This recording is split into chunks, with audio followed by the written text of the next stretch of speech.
नमस्कार मित्रांनो, स्वागत आहे तुमचं पुन्हा एका नवीन व्हिडिओमध्ये। मित्रांनो, जगातील नंबर 2 ची अर्थव्यवस्था असलेल्या चीनच्या अर्थव्यवस्थेला जबरदस्त ब्रेक लागलाय। 2026 च्या दुसऱ्या तिमाहीतील एप्रिल ते जून या काळामध्ये चीनचा GDP ग्रोथ कमी होऊन 4.3% पोहोचलाय।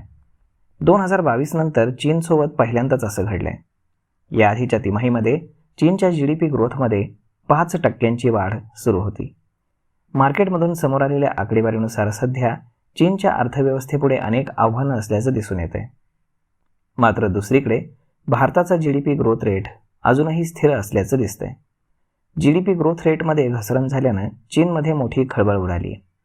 चीनच्या सरकारकडनं GDP ग्रोथ रेट वाढवण्यासाठी युद्ध पातळीवरती प्रयत्न सुरू आहेत, परंतु देशांतर्गत मागणीमध्ये झालेली घट, संकटामध्ये सापडलेलं प्रॉपर्टी सेक्टर आणि जागतिक अस्थिरता याचा मोठा फटका हा चीनच्या अर्थव्यवस्थेला बसलाय।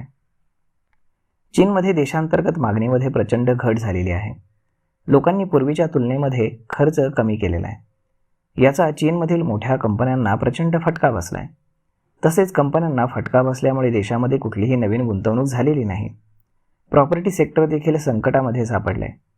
देशांतर्गत गुंतवणुकीमध्ये घट झाल्यामुळे अर्थव्यवस्था मोठ्या संकटामध्ये सापडली आहे।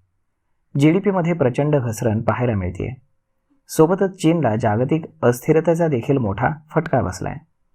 चीनच्या काही सेक्टरवरती जागतिक अस्थिरतेचा मोठा प्रभाव पडल्याचं पाहायला मिळतंय। परंतु दुसरीकडे चीनने आर्टिफिशियल इंटेलिजन्स, इलेक्ट्रॉनिक वस्तू आणि हायटेक प्रॉडक्ट्सची निर्यात वाढवल्यामुळे अर्थव्यवस्थेला थोडासा का होईना दिलासा मिळत आहे।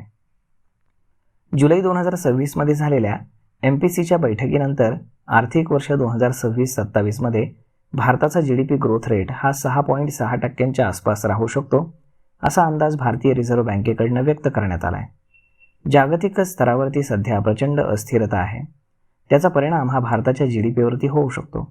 परंतु दिलासादायक बातमी म्हणजे भारताचा GDP हा स्थिर राहिला असा अंदाज RBIनं वर्तवलेला आहे।